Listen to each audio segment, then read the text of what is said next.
We begin with developing news tonight. 10 people, including a police officer, have been arrested following a child predator sting operation out of Berkshire County. Thanks for joining us, everyone, for Western Mass News at 6 on this Tuesday. I'm Chris Pisano. Western Mass News reporter Madison Lasowski now joins us live in studio with the latest information. Madison.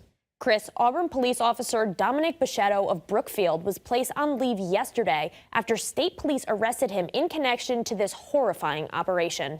Take a look at your screens. Dominic Bichetto has been an officer with Auburn Police since March of 2023, and now, just over 2 years later, he was arrested at his own place of work for crimes that his line of duty is supposed to protect the public from. He's arraigned on 2 charges, including sexual conduct with a child under 18 for a fee and enticement of a child under 16. Now, according to the Auburn Police Department, Bichetto was placed on administrative duty leave and his gun license was suspended. Additionally, an internal affairs investigation is now underway. Still, Bichetto is pleading not guilty to all charges and has since posted $5,000 bail. Bichetto is just one of 10 that have been arrested. One of the arrests includes Gene Arce, a 39-year-old from Westfield. Arce was charged with the same crimes as Bichetto, but also with attempting to commit a crime. Now, if you're wondering how this information was discovered, the Berkshire District Attorney's Office said that authorities conducted a 2-week investigation that was aimed at catching alleged child predators. It was established to, quote, apprehend individuals engaging in criminal activities connected to human trafficking crimes. As part of the operation, investigators posed as 14-year-old and 15-year-old girls on different online platforms and communicated with the suspects, then traveled to pre-arranged locations in the Berkshires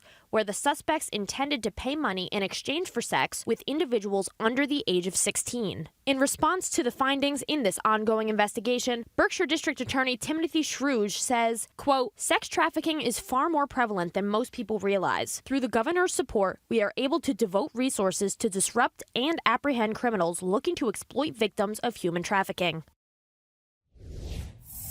We'll continue to bring you the latest information surrounding this investigation, both on air and online, as soon as those details enter our newsroom. For now, reporting live in studio, Madison Lasowski for Western Mass News.